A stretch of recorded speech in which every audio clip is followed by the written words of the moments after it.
spoke about the life and martyrdom of Saints Perpetua and Felicity, and also Saint Cecilia in passing. If at the end of the evening, which probably will not happen, we can consider the martyrdom of Saint Cecilia, then we will. Did that get handed out, by the way, Melanie? Yes. It did. Okay. Please don't read along until we get to the point of reading, because I want to be able to set up the text for you. If we can't get to the martyrdom of Saint Cecilia, at least you have the concluding section with you, and we'll post the rest of it on our website. But I do want you to hold on to one thing about the martyrdom of Saints Perpetua and Felicity. As you know, they were martyred in the year 203 under the reign of the Emperor Septimus Severus. And one thing is important to remember, well, many things, but one thing in particular I want you to hold on to is that during the persecution of the Emperor Severus, the persecution was not something aimed at the Christians in general.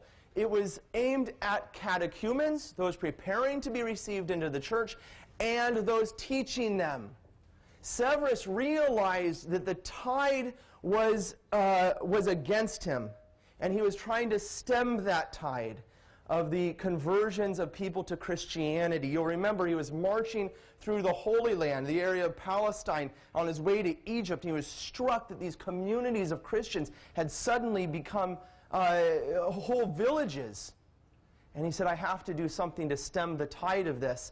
We'll talk about that a little bit more, but the Christianity was considered a danger to the order of society, that order which had been established by the gods. And as they turned away from the gods, and more people turned to the true God, they looked at this conversion as a problem and as a reason for the downfall or the struggle of the society which was the Empire of Rome. In 2000, I keep saying 2000, I'm looking at 211, not 2011. In 211, Severus, busy defending the frontiers of the empire, died away from Rome. His final words have been preserved for us. And by the way, if I tend to read my notes a little bit more than I usually do tonight, it's because there's so many facts. I want to make sure you guys get the proper information. Okay? History hands down to us his final words to his two sons as he was dying. Do not disagree between yourselves. Give money to the soldiers and despise everyone else. Shortly then, following that statement, the emperor died. One of the brothers then turned on the other one and murdered him. The survivor himself was assassinated only a few years later. Rome was decaying from the inside, and with it, its stranglehold upon the Christian community. It was at this time that Tertullian penned his famous words, "The blood of the martyrs is the seed of the church." However, what Tertullian does not state for us in that quote was what kind of soil was required for that seed to grow into the tree, the great oak tree of the church. Certainly, during the time of persecution, we see conversions, especially among the soldiers and the witnesses to the persecution. Those that saw the martyrs, many accounts of them converting on the spot, being moved to faith by the faith of the martyrs. However, the real growth in the church took place following the time of persecution. Truly, the martyrs had planted the seed. But once freedom comes, there will be no stopping the growth of the tree of faith. But the freedom that we find at this time for the Christian community following the death of Severus and his sons was a freedom of disorder. As I said last time, we oftentimes see in these early years that the more disorganized and licentious the emperor is, the better it is for Christianity, because he's not so concerned about the good of the empire. But the more organized the emperor is, the worse it is for the Christians. Pagan Rome was dying, bathed in its own sins. Eusebius beautifully explains the situation. I shared this quote with you last time. Through the grace of God, the churches throughout the world enjoyed peace, and the word of salvation was leading every soul from every race of man to the devout worship of the God of the universe, so that now at Rome many who were distinguished for wealth and family and turned with all of their household and relatives unto their salvation. The emperors that succeeded Severus tried to find a middle road, the middle road of syncretism. The Emperor Alexander Severus, who reigned from 222 to 235, was said to have erected a statue of Christ in his private oratory and commanded that the golden rule, do unto others as you would have them do unto you, be inscribed across the archways in his palace. In a lawsuit between Christians and a guild of tavern keepers, if you will, Alexander Severus, sided with the Christians to get the land. He said, better that the land should be devoted to the worship of God in any form than that it should be handed over for the use of drunkards. And with this tacit allowance, Christians began building churches in the public. And I want you to realize the time period we're talking about here. The first half of the 3rd century, the 210s, 220s, Constantine is 100 years off, and the Christians began building churches. And while the church was organizing itself, Rome was sinking further and further into debauchery. One of the emperors that reigned at the time is said to have been the high priest of the sun god. He offered child sacrifice, choosing boys from all over the empire to be tortured to death. I will stop for a moment because I forgot to make an announcement at the beginning, and that is this. If you have children watching online, this talk may not be for them. If you have children here present with you, this talk may not be for them. I will leave that up to you. The martyrdom of these women is graphic. It is not something which is enjoyable for me to teach, and it's up to you as a parent whether you've prepared your children to be able to hear these things.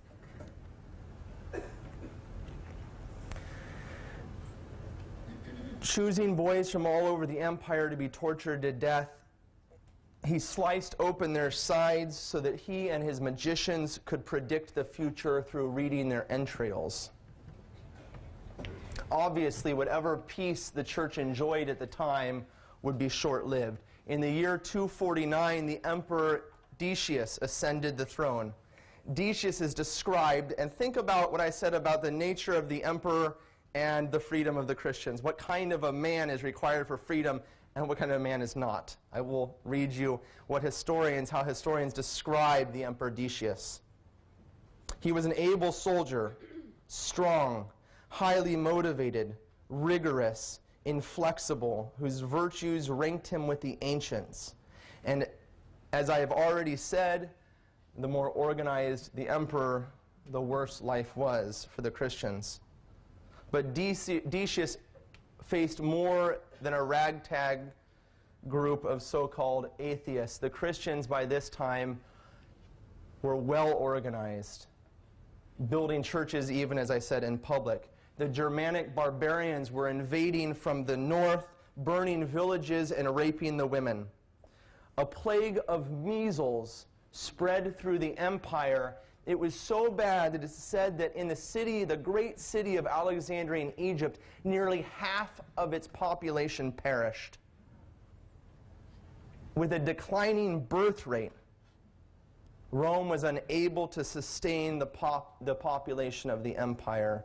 As one author describes this scene, quote, children not destroyed in their mother's wombs were frequently abandoned in the fields to be eaten by roving packs of wild dogs, while in the cities unwanted babies were frequently thrown alive into the sewer. Dr. Carroll says that Rome was slowly rotting. And what was the cause of its destruction? Naturally, the turning away of the people from the old religion and the old gods. They had disrupted the order, so the claim was. The empire was suffering because of the conversion to Christianity. 4 months into the Emperor Decius's reign, he issued his first infamous edict against the Christians. Every man, woman, and child in the Roman Empire must make public sacrifice before the idols of the pagan gods. Anyone refusing was to be killed. The first victim in Rome on January 20th in the year 250 was the humble Pope Fabian, who with others was put down. It is said that Decius was so bothered by the Pope that he said, "I would rather face a rival claimant to the imperial throne than hear of the election of another bishop of Rome." A general fear spread over the church. The great Saint Cyprian in Carthage went into hiding. The bishop of Smyrna, of the see of the great Saint Polycarp, you will remember, apostatized. Others, however, were captured. Saint Pionius of Smyrna, of the same city in modern-day Turkey, when encouraged to deny Christ, said, quote, "It is good to live, but that life for which we yearn is better." Saint Cyprian describes the scene in northern Africa, in Carthage. I will read you the quote. "Bodies hissing on red-hot plates and blood bathing the city streets, enough to subdue the very flames of hell." Cyprian continues, "Limbs, beaten and torn as they were, overcame the hooks that bent and tore them. The scourge, often repeated with all its rage, could not conquer invincible faith. Although the hook, springing forth from the stiffening ribs, is put back again into the wound, and with the repeated strokes of the whip, the returning lash is drawn away with the rent portions of the flesh. Still the Christians stand unmovable, the stronger for the sufferings, revolving only this in their head, that it is the brutality, that in the brutality of the executioners, Christ himself is suffering." Tertullian, who died 10 years earlier, wrote at that time some prophetic words which I think tell us a little bit more about the scene. He challenges those that were martyring the Christians. He says, "What will you do with all of the 1,000 men and women, folks of both sexes, of all ages and class, who will offer themselves to you? How many stakes and swords will you need? You will never destroy our sect. Mark this well. When you think you are striking it down, you are in reality strengthening it. The public will become restive at the sight of so much courage. It will long to know the origin of that courage. And once a man has recognized the truth, he is ours." Amongst those arrested at the time was a little girl in Sicily, in the area of Catania, named Agatha. You've heard her name many times. Arrested under the governor Quintianus. Quintianus, having heard of Agatha's virtues and her beauty, said, "That is the woman for me." What he did not know was that Agatha was a Christian and had committed herself to the life of virginity. When she heard that the governor desired her as a bride, she hid herself. And after being captured, she was brought before the governor. You have the story before you. I do not. Can I borrow one? Okay. This is the longest reading we will have this evening. And can you guys, okay, maybe one, okay, here you go. I'll do my best to read it. Okay. At that time in Catania, the comely and lovely maiden Agatha was a 15-year-old virgin. Both her body and soul were adorned with various virtues and good works, for she put to death all ungodliness. Disdaining carnal-mindedness, Agatha desired only to be a bride of Christ. Before we go on, and I meant to say this a little bit more last time, but also with this text, I want you to understand the treasure that you have in your hand, because we're able to read a text which dates back, especially with the life of Perpetua and Felicity, but even this text in story form, if not written down, brings us back to those earliest days, to that living memory of the church. And we're able to be transported, in a sense, to be able to taste what it was like in those days as these beautiful young ladies faced death. It was not long before Quintianus, the governor of Catania, learned of the excellent fame, virtues, and good deeds of Agatha. He then meditated upon the evil reasoning of his heart, saying to himself, if in some manner I bring Agatha to do my bidding and take her to wife, I shall profit thrice. Pondering upon these boons in his heart, the profane tyrant commanded that she be made to stand before him.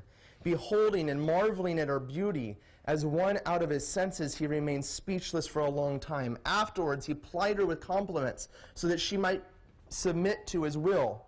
He promised her many honors, majesty, and rank. However, the wise and beauteous damsel in no way considered his nonsensical prattle. Indeed, she delivered to him such a knowledgeable defense, so he might immediately understand from the outset her immovable heart. The holy Agatha said, my mind is founded and established in my Master Jesus Christ, the chief cornerstone, whereas your words are as the wind, and your promises and threats as flowing rivers, which strike the tower of my mind. However, in no way shall you shake it. The more you war against it, more so shall you find it firmly established in the love of my Creator. After uttering this, Agatha wept and supplicated God to grant her grace, so she might enter quickly the expected and hoped-for martyrdom. By these words, the thrice accursed ruler became infuriated. He commanded that Agatha be brought before him. This having been done, he questioned her concerning her family and station. She answered, I am a free woman, and the offspring of the most noble family of this city, as all my fellow citizens are aware. The governor said, if you are free, as you say, why do you have practices and prescriptions as though you were some slave girl? Agatha replied, this is because I am the slave of the Master Christ and none other. The governor retorted, put away such ill-timed words. Either sacrifice to my gods, or I shall destroy you with the harshest punishments. The saint answered, I beseech my Lord that you become as your God. These words cast the tyrant into confusion, and he then ordered his servants to beat the holy maiden on the mouth, lest she further insult his God.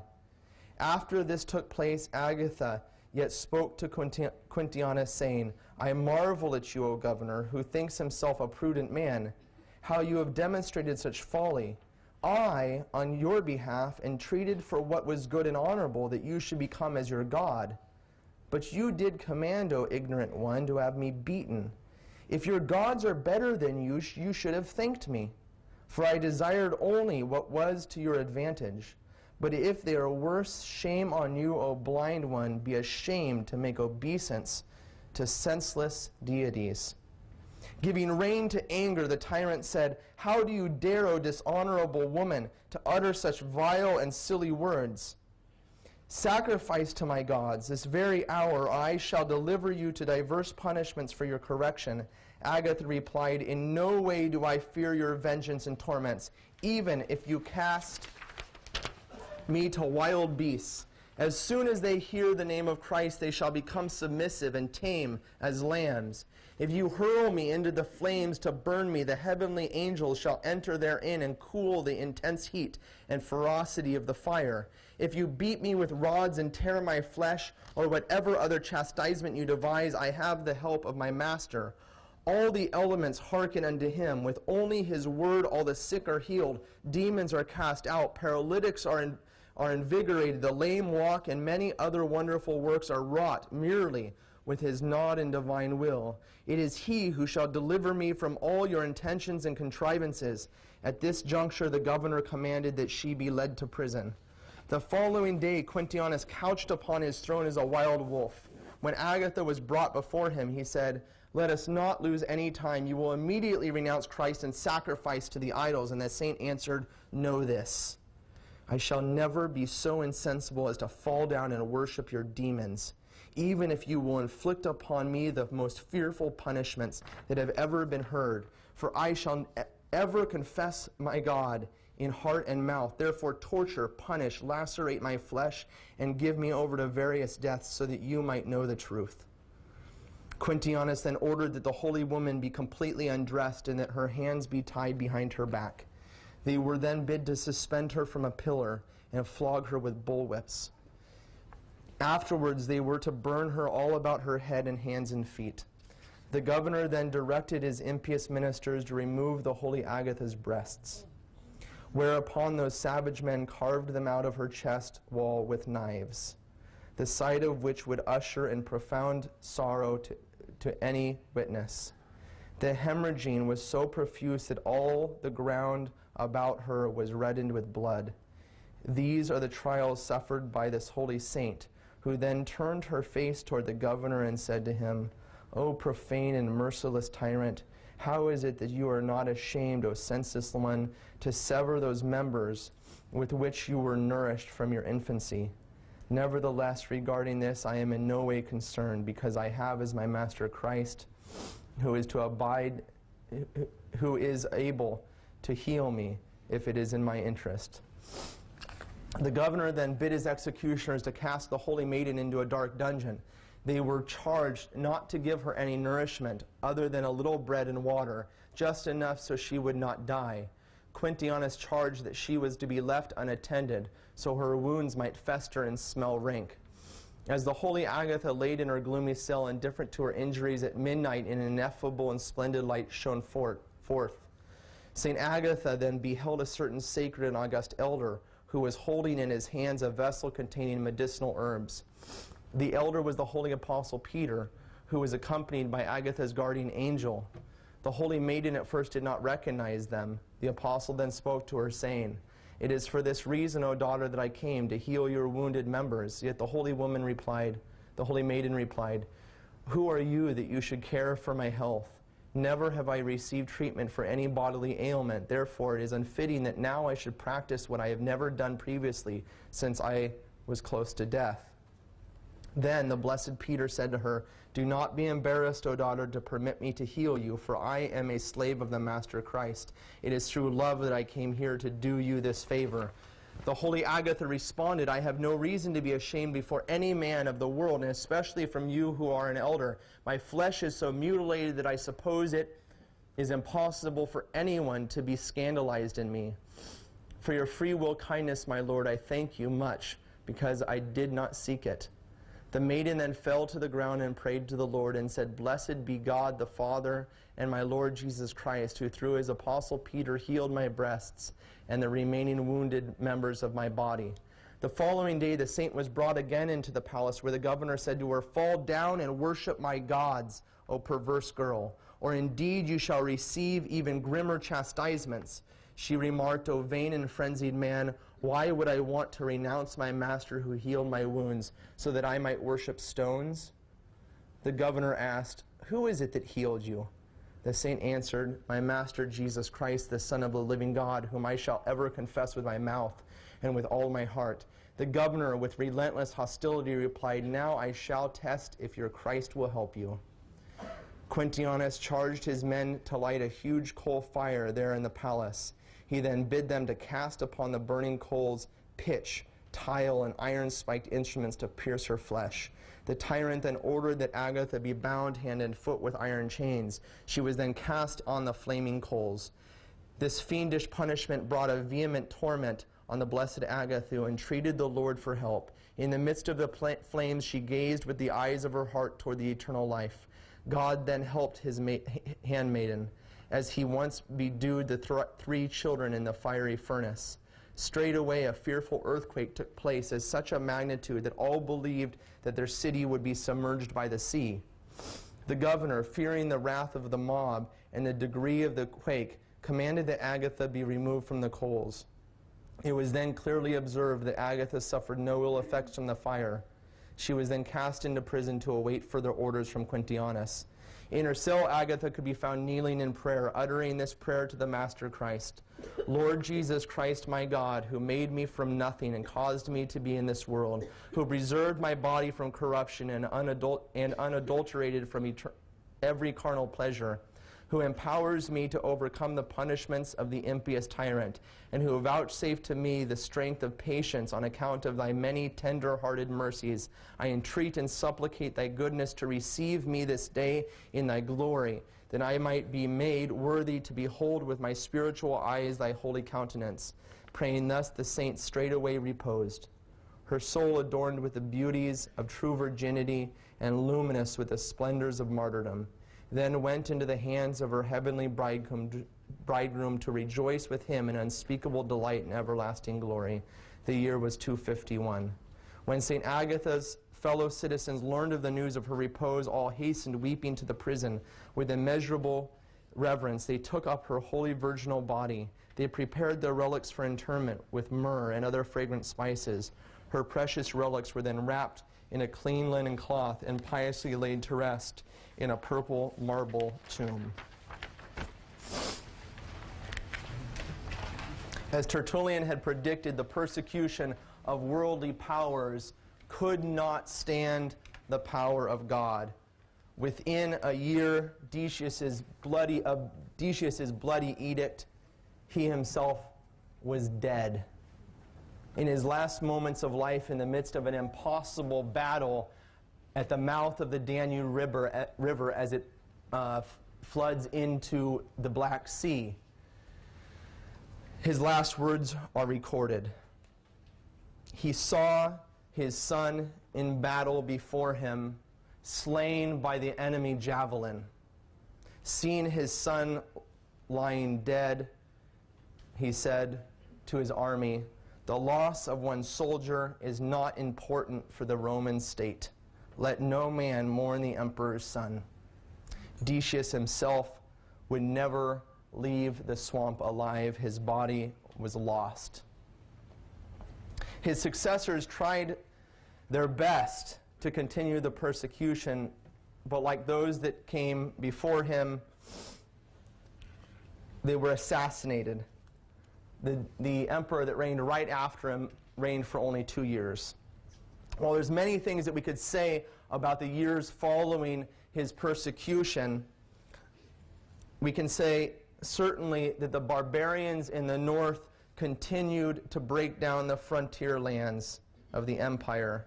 Plague continued to decimate the population, and as would be expected, financial crisis ensued. And the blame was put upon the Christians. But we know that the enemy does not lie down without a fight. And certainly pagan Rome would not come to Christ without a final battle. In the year 284,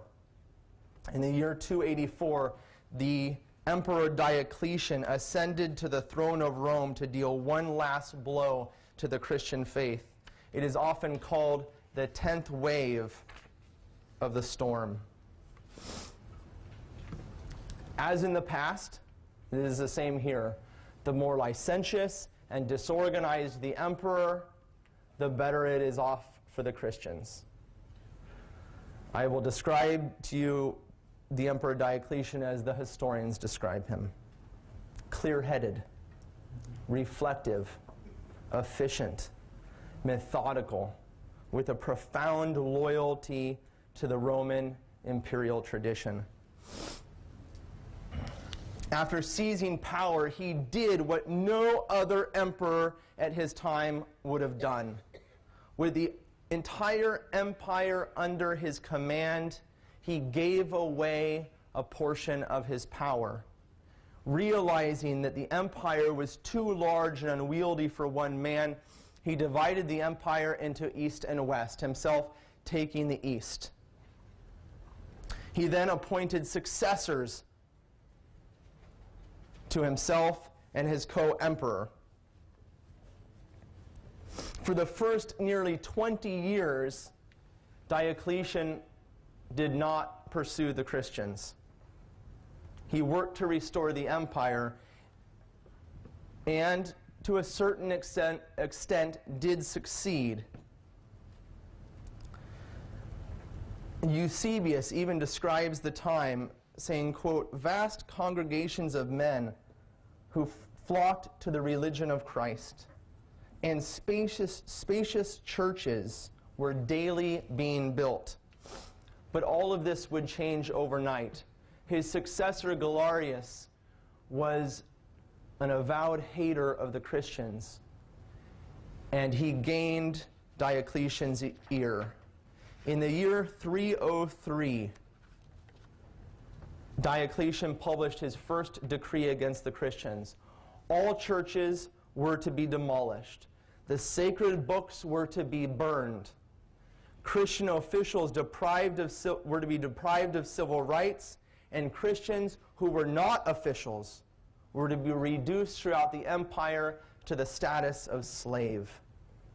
At first, Diocletian did not allow the shedding of the blood of Christians. However, 2 fires broke out in a short period of time in the royal palace. And who do you think was blamed? The Christians. Diocletian then published 2 more edicts calling for the imprisonment of the clergy and the stamping out of all signs of Christianity throughout the empire.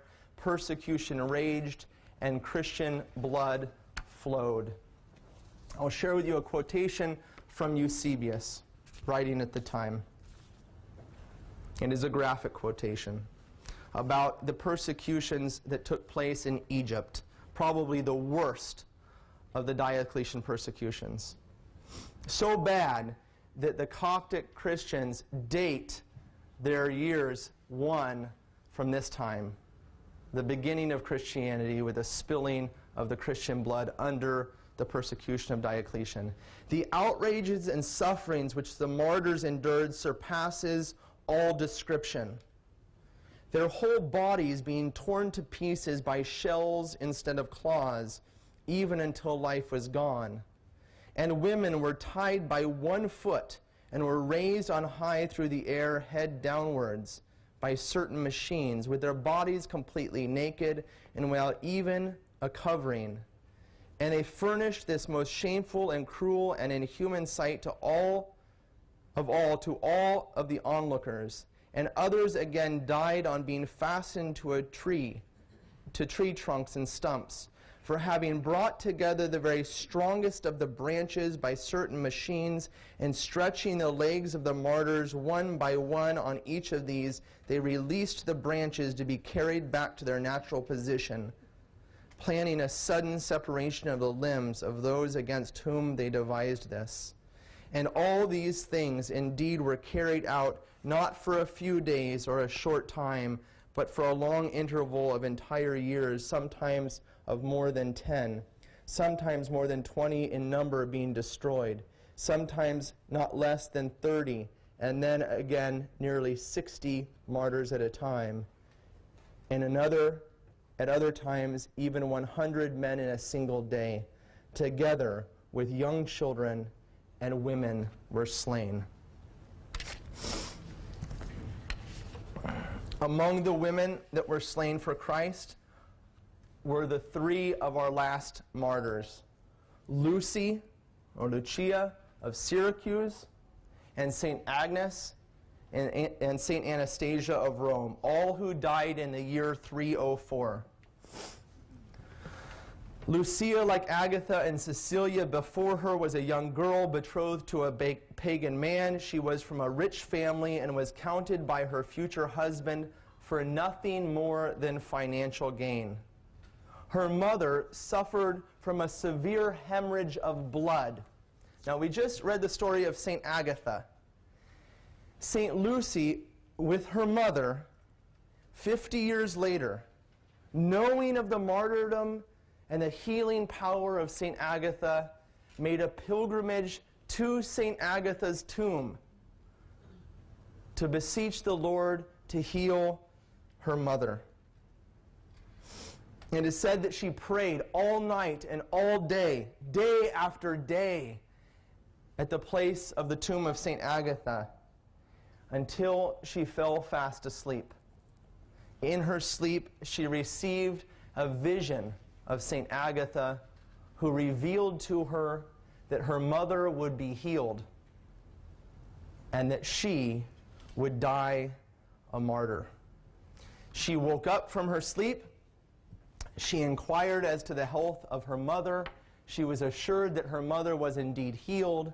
She then took the money which her suitor so much desired and gave it all to the poor. Knowing that she was now poor, he publicly spurned her and slandered her before the prefect. The prefect then, rather than mercifully killing her, unleashed his soldiers upon her and commanded that they undo her purity by violating her virginity. The great saint, however, became unmovable. It is said that the soldiers, trying to get her to move, decided to build a fire around her. They did that, and the fire, like in the days of St. Polycarp, whom you're familiar with, went around her and did not touch her. Finally, the soldiers, at the command of the prefect, beheaded St. Lucy. Her second birth is commemorated by the Church on December 13th in the year 304. St. Agnes, our second to last saint, from the Greek for the pure one. St. Agnes was from the city of Rome. She was said to be one of the most beautiful of the young girls of the city. But when she refused marriage, when it was offered, she was turned in and accused to the governor. When commanded to offer incense to the pagan gods, she raised her hand as though to offer the incense, brought her hand to her head, as was the custom of the time, and traced the cross upon it. When threatened to be turned over to prostitution, her words come down to us. Thou mayest stain thy sword with my blood, but thou shalt never be able to profane my body, which is consecrated to Christ.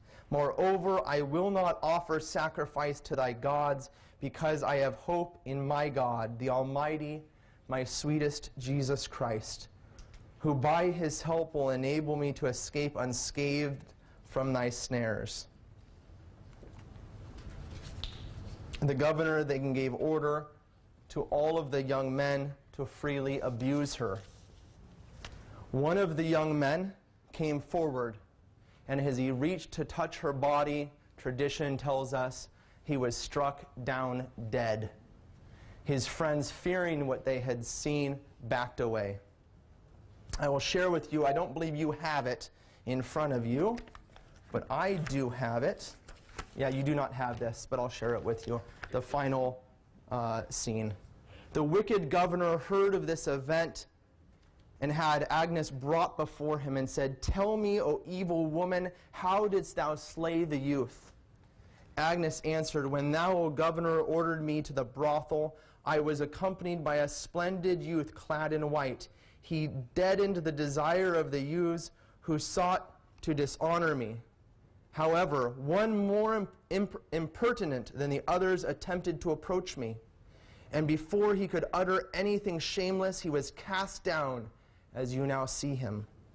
The governor then said, And who is this person who has helped thee? The athlete of Christ answered, "The Lord my God has sent his angel who protects me from all dishonor." The governor continued, "If thou wilt prove thy words true, beseech thy God and raise the dead youth." The holy Agnes then raised her hand to heaven, and by her prayer, oh the wonder, she resurrected the man. Upon beholding this miracle, the impious were astonished and exclaimed, "Great is the faith of the Christians, and great is this most noble woman of God." Nonetheless, some within the crowd cried aloud, "Remove her from our midst, for she doth all these works by magic." At this point, the governor ordered a huge fire to be made, and Agnes cast therein. She then made the sign of the cross and entered the flames with great courage, and all the while she uttered a prayer on her lips. Her blessed soul then hastened into the heavens to join her bridegroom Christ. The relics of the victorious Virgin were then taken up secretly by the Christians and interred with honor a short distance from Rome. We have one of her relics right in the back of the room. Afterwards, you can go and reverence the relic. Someone said to me last week, well, I said, "Did you kiss the relics?" And they said, "Well, no, I looked at them." Relics are for kissing. So you can go and you can touch the relics. If you have something, an ailment, a sick hand or bad eyes, place the relics to those places. They are known for their healing powers. The last saint in our list, Saint Anastasia, meaning the resurrection. She was a student of Blessed Chrysogonus, himself a martyr whose name is listed in the canon of the Roman Mass. We do not know much about her. What we do know, I will share with you. She suffered on December 25th in the year 304. Her Mass was celebrated at dawn on December 25th. In the old days, the Christmas Mass was celebrated the night before, the midnight Mass. But in the morning, the dawn Mass was dedicated to Saint Anastasia.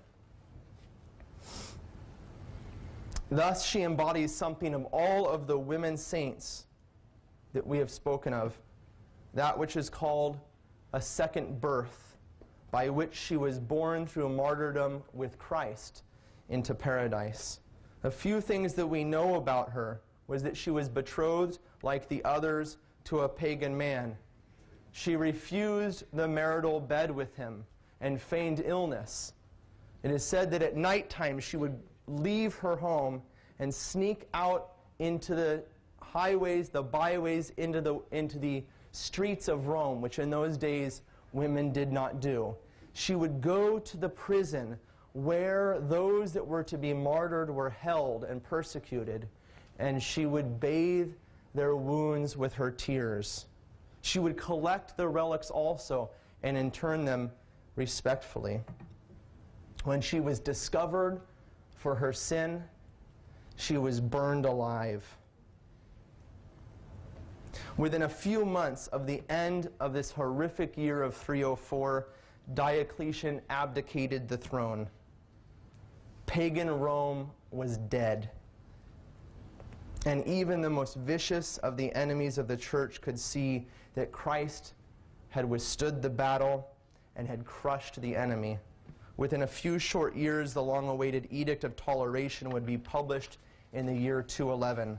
And 2 years later, the Edict of Milan, published by the first Christian emperor, St. Constantine the Great, legalized Christianity across the whole Roman Empire. We will conclude with a quotation from Eusebius, who beautifully describes this time, the end of the persecutions, and the final freedom of the Christians. "It was possible to see like a light shining suddenly forth out of a dark night, churches being put together in every city, and crowded assemblies, and rites being performed at these according to custom. And every one of the unbelieving heathen was struck not a little at these things, marveling at the wonder of so great a change, and proclaiming the God of the Christians as great and alone true. Those of our people who had faithfully and courageously endured the struggle of the persecution again took on an air of confidence before all, and such as had become diseased of faith and storm-tossed in soul eagerly strove for their own cure, these ones that had denied Christ and now wanted to rejoin the church, beseeching and begging the strong for a right hand of safety and supplicating God to be merciful to them.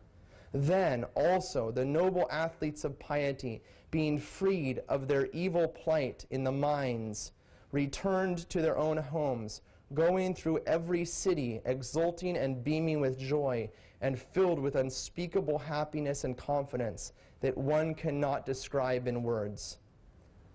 Populous throngs in the midst of thoroughfares and marketplaces went on their way praising God with songs and psalms, and you would have seen those who shortly before had been driven from their fatherlands in bonds under a very harsh punishment, resuming their fireside with happy and joyous countenance, so that even those who before were stained with our blood, on seeing the marvel contrary to all expectation, rejoiced with us at what happened.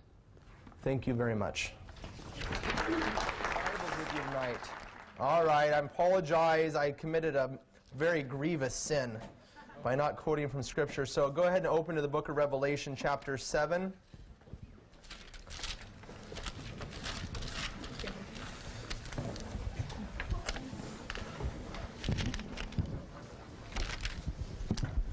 And take a look at book of Revelation, chapter 7, verse 9.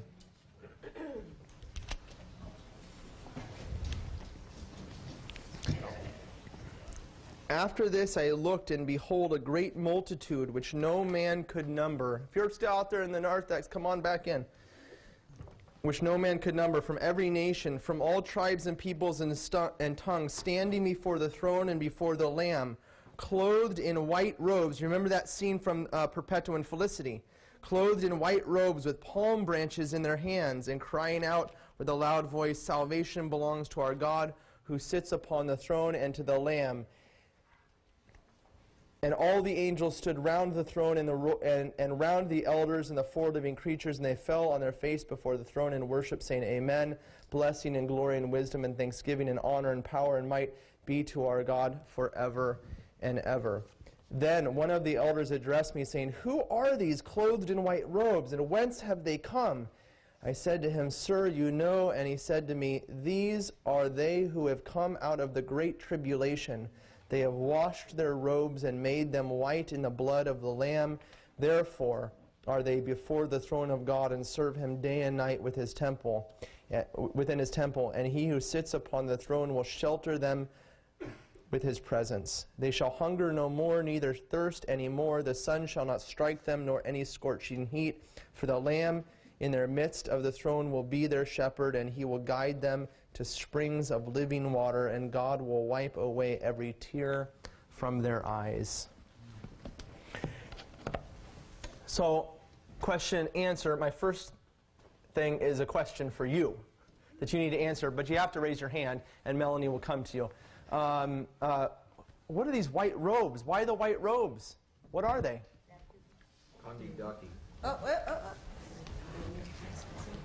Baptismal robes? And why are they wearing baptismal robes?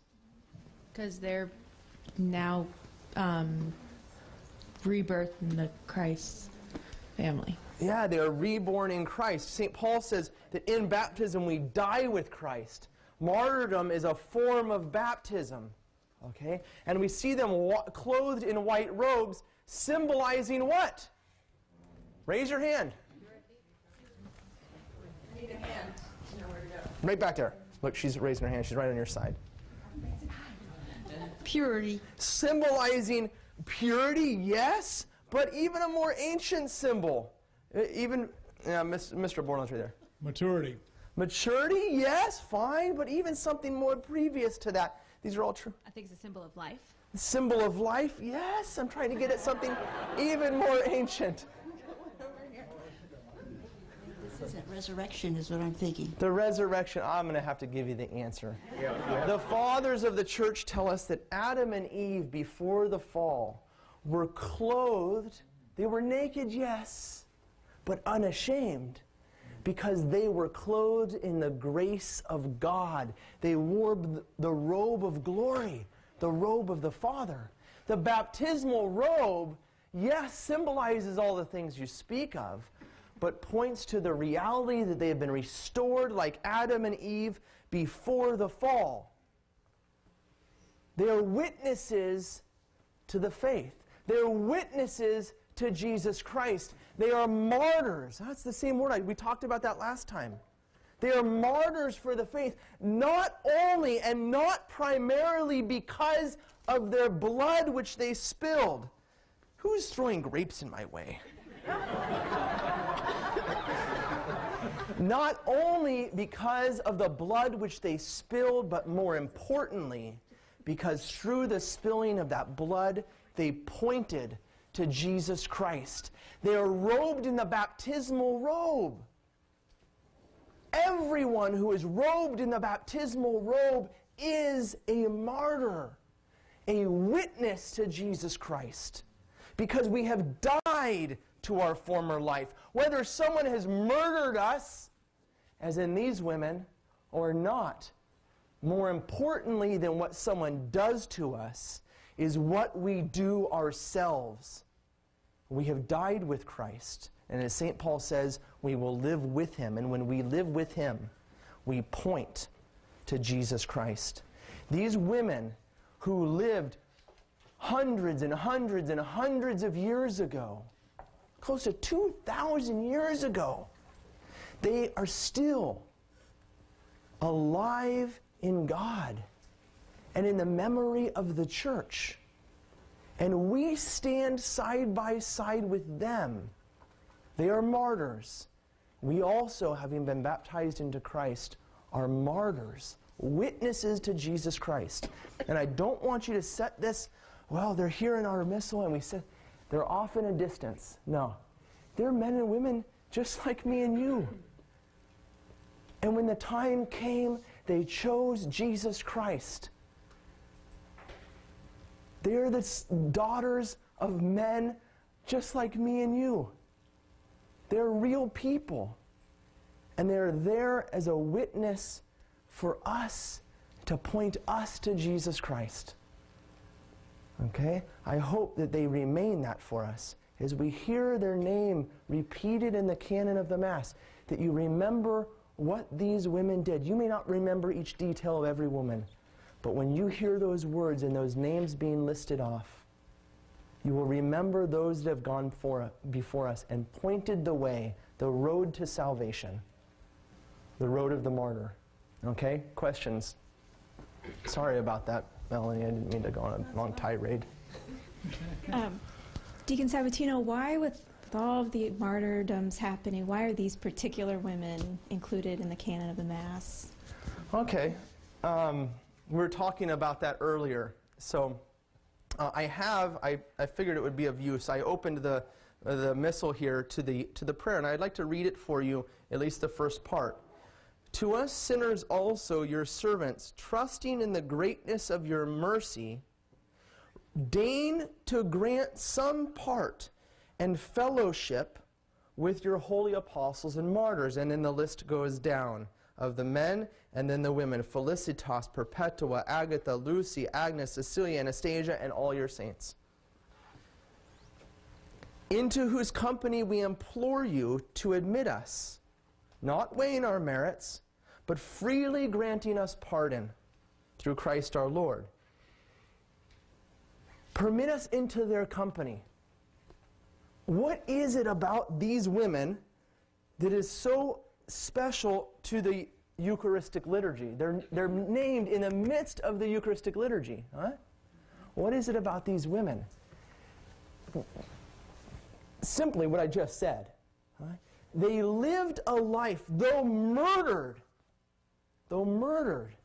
They willingly, as we read about Perpetua and Felicity, you remember the last phrase about the story of Felicity? I think it was Felicity, I believe. I don't think she would have died had she not willed it. She took that sword and put it to her neck and said, go ahead. It was an old way of the Romans killed people right through the neck, right into the heart. Okay, and they were dead.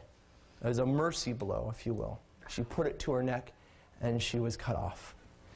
Now, they lived a life of witness and martyrdom in the midst, now said in the Eucharistic liturgy. What is the Eucharistic liturgy? It is simply a sacrifice of praise. We say that God has given us these things, this bread and this wine, and all of the other things, by the way, not just the bread and wine. The bread and wine are the revelation, the fullness of the revelation of what is supposed to happen in all of this created world. God has given that to us, and we now recognize His dominion and His gift, and we say, Lord, it's all yours. And we offer it back to Him. And what does He give back to us? Yeah, bread and wine, now transformed by their nature into what they were supposed to be in the first place, namely a place where God's life is found. These women are women of the Eucharist. They are women who offer themselves in thanksgiving. They have, in their life, they manifest what the bread and wine at the Eucharistic liturgy manifests. They have been transformed into Christ, who from all eternity offers Himself to the Father. Yes, other women could have been chosen, but I think by reading their stories, we know why these women in particular manifest for us the revelation of the Eucharist. Not because someone killed them, but because they died to themselves that they might live in Christ. They themselves have been, if you will, Eucharisted. They've been changed so that their whole life is an offering to Jesus Christ. Okay, I might say something else, but let's go on to the other. During the portions that you were reading, twice you read a word that, provided I heard it right, sounded like athletes, these athletes of piety. Yeah. And if I did hear it right, then I wish you would tell me what it means in this context. Yeah, remember St. Paul says that I've run the course, right? I have fought the fight. Our life, and this is, I'm glad you asked the question because this is why we're doing these stories during Lent, and I hope they strengthen us in our journey. We have a battle ahead. Right now, a battle of Holy Lent. And for those it's not a battle, as I've said before, they're going to wake up on Easter morning and there's going to be an Easter bunny who lays eggs. Okay? But for those who do enter into the struggle, as these women did, over the next, what do we have left, A very short 30 days. Okay? 30 days. 30 days to live out our life. As a symbol, more than a symbol, as a token of our entire life. How will we spend it? How will we spend the next 30 days, and how will we spend the rest of our life? They are athletes because they entered into that struggle. They fought for the Lord. They entered into His struggle. Jesus Christ, remember this, never came as an example to us. No, I should say, didn't come as simply an example. That's Protestantism. He came to do with our human nature what we could not otherwise do.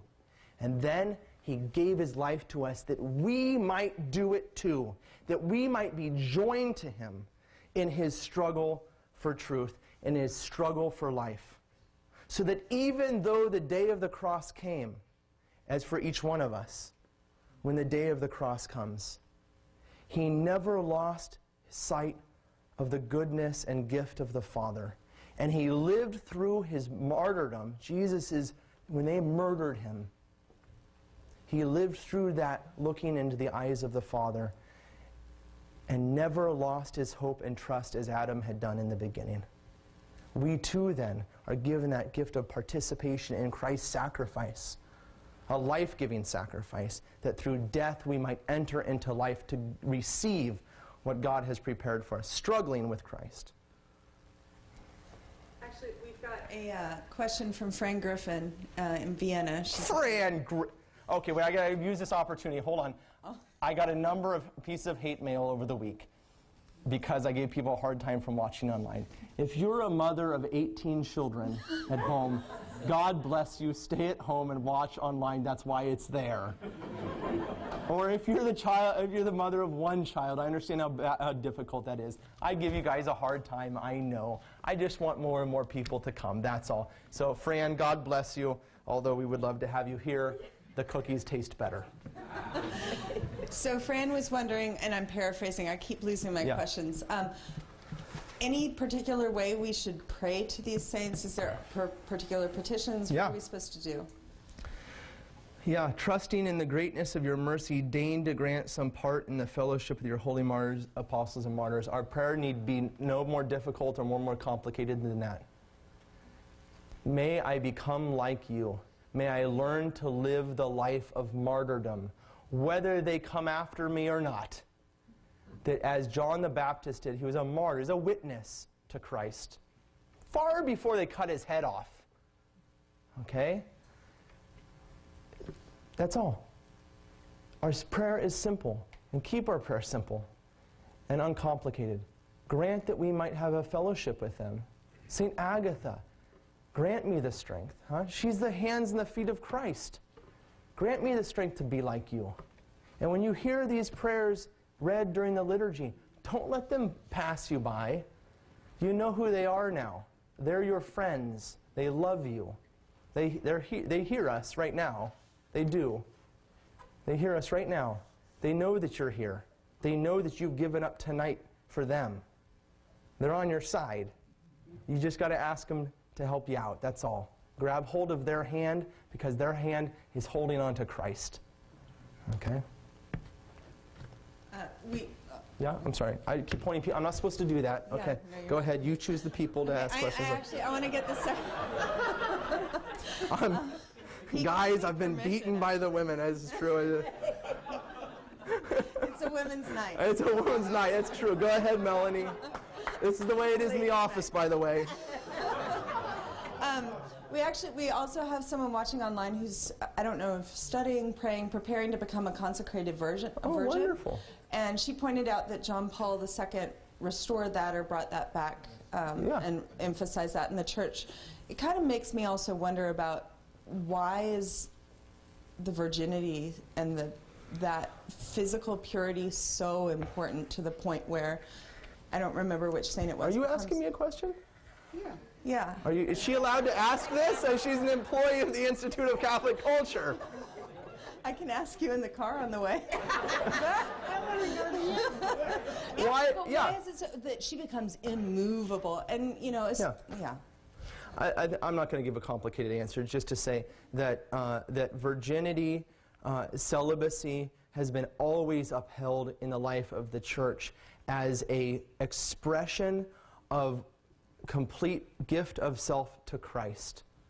Okay? Not in, in seclusion or in rejection of marriage. No.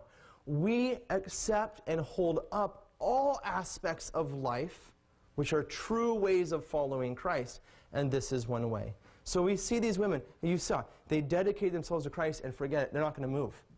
Absolutely not. Because they have chosen Christ as their bridegroom. As, by the way, all of us do as members of the church. The church is the bride of Christ, who's presented pure to him. So not only to these women, but they become then a token or a symbol of what the church is as a whole. Okay? And so virginity and celibacy in the church has always been upheld as a way in which that life of communion with Christ has been beautifully expressed. Beautifully expressed. But not to the seclusion of marriage. Because marriage also manifests that relationship of Christ and his church. Okay? It also manifests that. And so both aspects of life are upheld beautifully. Not one greater than the other, but as an example of a way of life of following him. And there are many ways. So, Not a complicated answer, but yeah. Okay, and then just basically to add to that, like I mentioned, pre-Vatican, when the nuns were telling us about these particular female saints, virginity again was something to be part of us, to be respected, to be either preserved for marriage, or I think more so in this day and age, these women should be upheld to everyone that's reading about it or during the Mass. Think about it. What a woman is, and what do we have that is to be offered? And it is either we're the bride of Christ, or we are waiting to be the bride, the one bride in marriage. And what an example they are today of self-control in a society which is, I mean, I was reading these things and preparing for the talk tonight. I thought, well, how different is that from today? Epidemic of disease, financial crisis, barbarians invading on our borders. It's happening, all right? It sounds like our situation today, and the licentious life that was being lived, okay, that is simply a lack of self-control and a lack of respect for yourself. These women had respect for themselves, and they lived a life of self-control. And not only them, but Perpetua and Felicity, remember, married, okay? And Perpetua was nursing. Felicity gave birth while she was in prison. And they lived a life of self-control because they followed Jesus Christ. And that life of self-control led to the greatest joys. Today, he's seeking joys in all the nonsense of this world, and ultimately, there's no pleasure found. They found true pleasure. True pleasure. There's one part of the story of Perpetua that we skipped. We're putting the full text online. We ellipsed it just for time. But she has a vision, and she's in paradise, and Jesus says to her, go play. And it's just such a beautiful, simple, go play as a child. Enjoy yourself. Because the true one who has self-control is able to truly enjoy life in all of its fullness. Okay.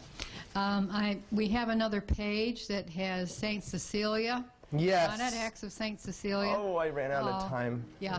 Well, I'm not going to, I don't want to read it for you, but I just wanted to mention that I thought I heard that there was, that she was like married, or to be married, and as the music was playing, she couldn't be. So she was the patroness of music. Not in here. And yeah, you remember. Is that true? You'll remember that she told her husband not to touch her on the day of their wedding. Right? She said, "Don't touch me. If you do, you'll be struck dead by my angel, or by the one who's standing next to me." And he says, "There's no one standing next to you." And he says, "You'll be struck dead. Don't do it." He says, "How would I know this?" And she says, "You cannot see unless you've been baptized." Right? Remember, Jesus says to Nicodemus, he says, Nicodemus comes in the darkness of night, right? Not a good thing in the Gospel of John. He comes to him and says, "We know who you are."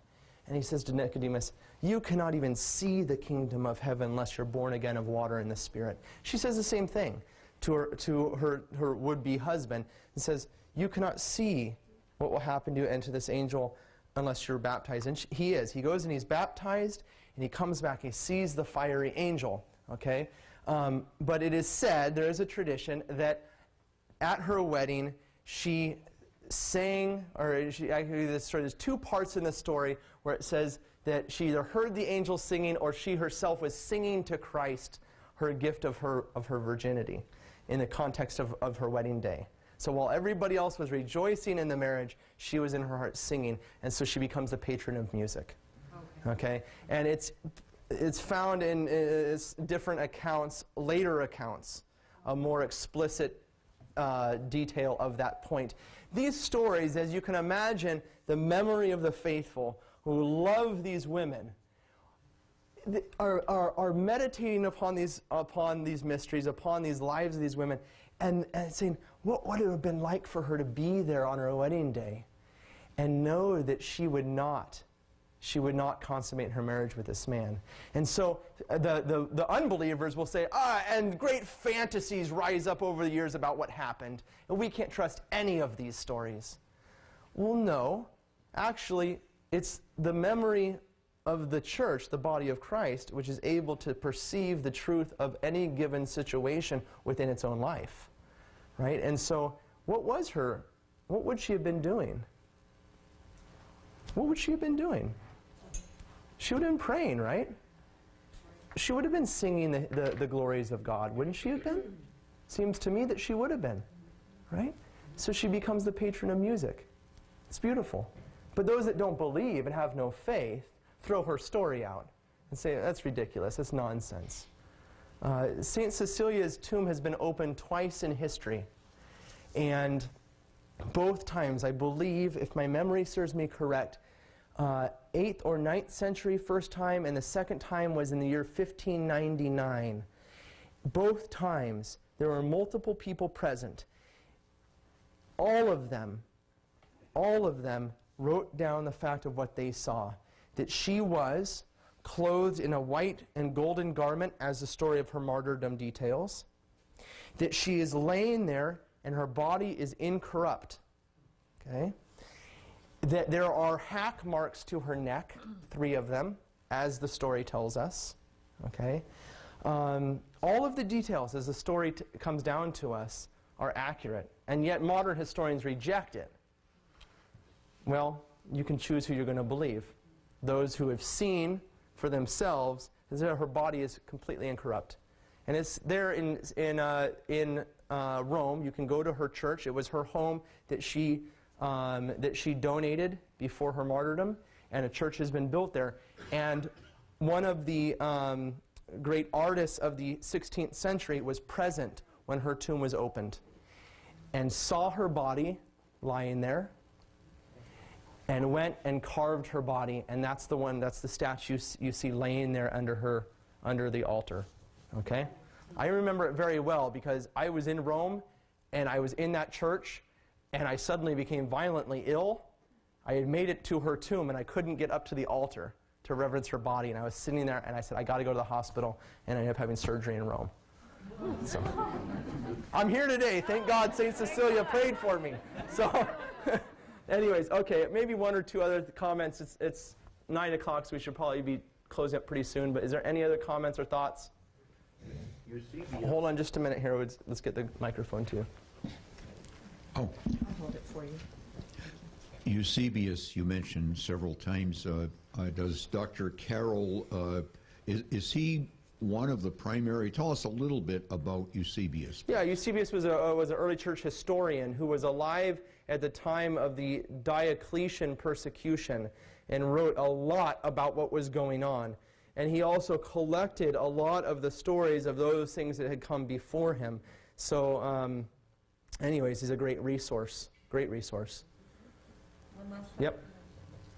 I just had a thought about bringing this all to why we look at the martyrs and what does that mean for our lives today. And you kind of mentioned to this, I hate to sort of Chicken Little the fate of America and say we're headed down the path of Rome, like we're on that. But the parallels are really a little bit frightening. And I think about, there's a great quote from C.S. Lewis that says something like, in a time if you pray for a lot of miracles, be prepared for a lot of martyrs.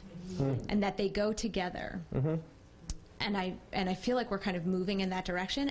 But in this country, we're obviously not yet, at least, shedding our blood.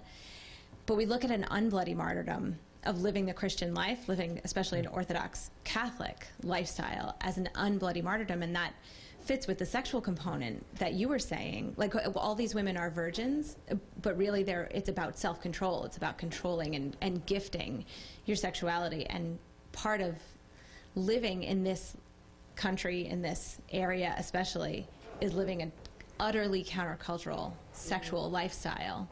And so we look to these women and can see our own sort of, I don't want to overstate it, but do you know what I'm saying? Like an unbloody martyrdom about living, not contracepting, having 4 kids, taking them all to the grocery store and having somebody say, do you know, or 18, yes, exactly. Having people say things that are wildly inappropriate. But it's all there, and so you can look to these women and see the reflection of truth of my life and the reflection of truth in their life. Absolutely. And bring it together. And can I just add, that's very beautifully said, we should just conclude with that, but I risk adding something that not just on the level of sexuality, but our whole life. And during Lent, right now, the church lays before us a time when we're constantly feeding ourselves. I'm hungry, I get food. I'm tired, I sleep. I'm thirsty, I drink. I want to relax, I watch television. And we live this life of just self-indulgence. Maybe not always in a bad way, but the church in her wisdom says it's now that we take those things that we become so used to just going to and reining them in. Food is good. Meat is good. But the church doesn't take it away from us to say, that's bad. No, there's no bad meat. Okay, well, I guess unless the refrigerator goes bad, but no. To say to you, there's something more important. Set these things aside so that you learn how to gain control over the lower things. And when you gain control over them, you will then gain mastery of the greater things in our life. Fasting, almsgiving, and prayer, as the church sets out for us, is a kind of the preschool of martyrdom. Not necessarily a bloody martyrdom, of witness. I gain control over myself with the help of Christ, so that I become the instrument of Jesus Christ. I become the hand of John the Baptist pointing the way to Christ, of St. Agatha and St. Cecilia and St. Perpetua and St. Felicity. That I point the way to Christ in my life. That I become transformed, having died to my former life. Right here in Lent is the time. Don't let it go. Don't let it pass by. Don't do the bare minimum. Turn off the television, turn off the radio, get rid of the distractions. For the next 30 days, for this next month, become an athlete of Jesus Christ. Struggle and fight and be beaten down and cry. Find yourself on the ground, and only then will we find the hand of Jesus Christ to lift us up. And God bless you. I'll see you this Wednesday.